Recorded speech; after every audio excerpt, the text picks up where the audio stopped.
Talk No Edit podcast with Africa Williams every Saturday at 9 a.m. Tune in. Bringing it like that. Hello, my name is Randy, and I feel blessed, and I'll tell you why.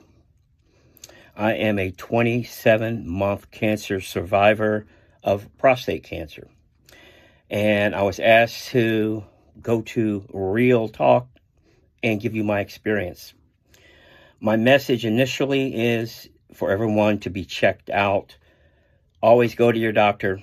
Let them check you out. Precautionary measure. There's no reason for anybody in this day and age not to be checked out.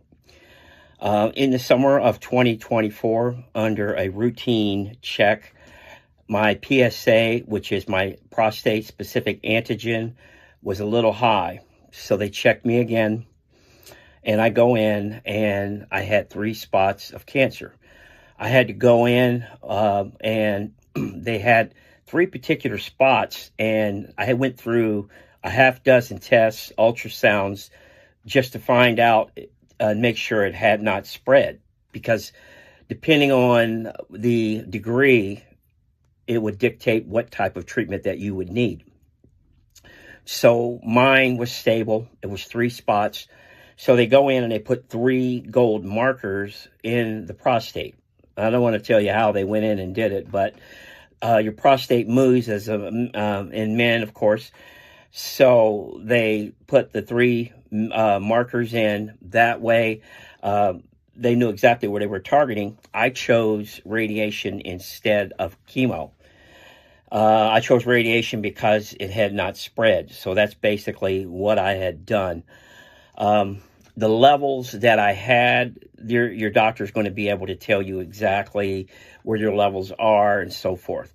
And it wasn't just immediate. I had to go in like 45 days or so afterwards.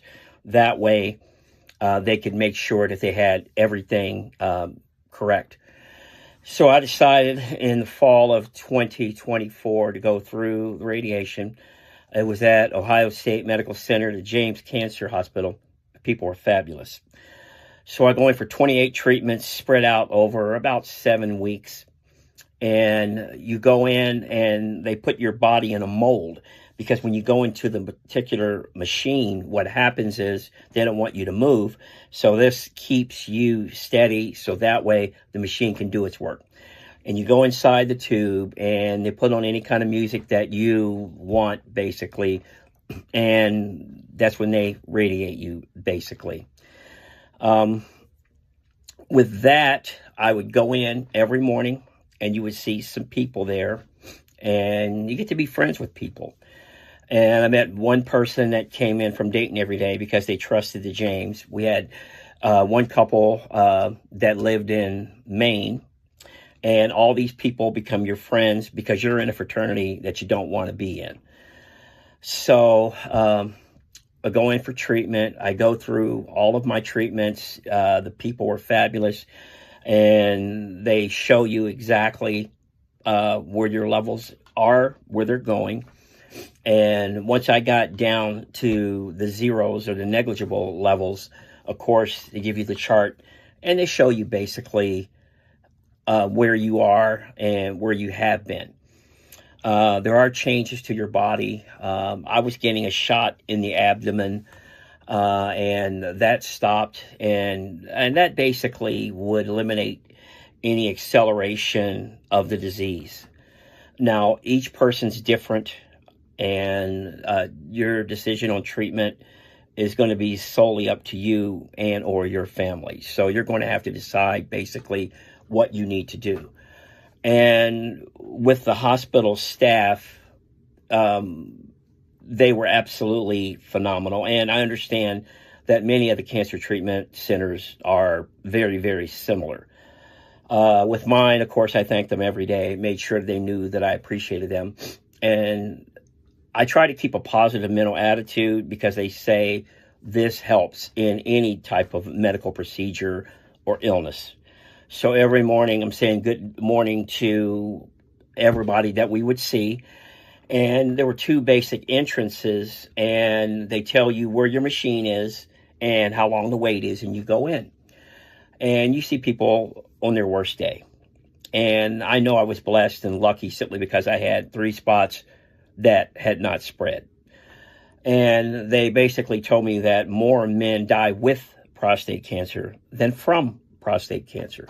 It still doesn't make you feel any better about it, but still you have to go through the particular treatment.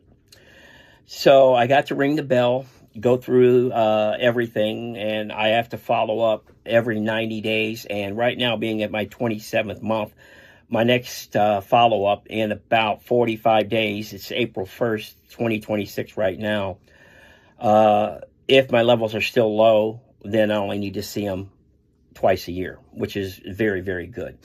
So I basically let people know, get your checkup, make sure you let your doctors know of any changes.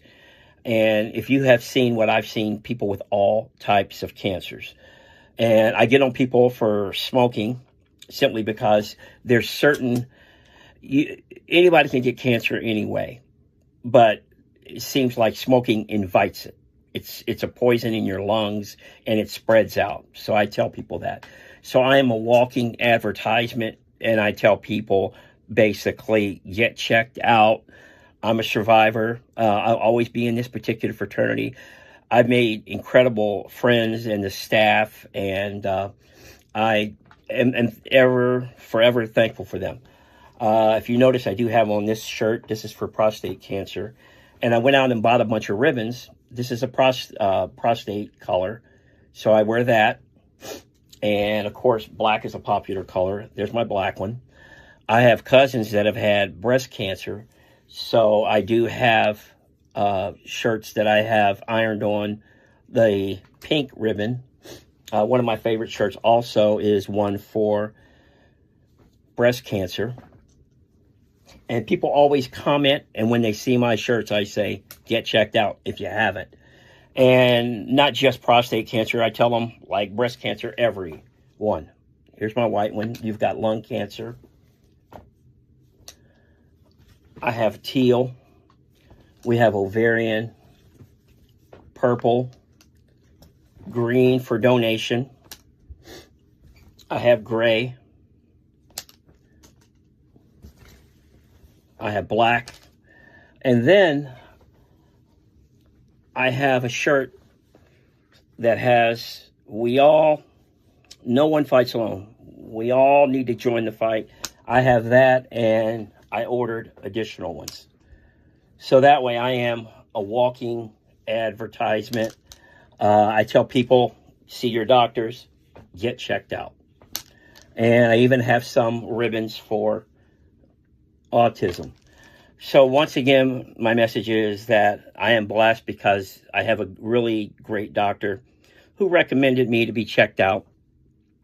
And I'm glad I did. And I tell everyone, it's a personal thing that you go through and you have to make the decisions yourself.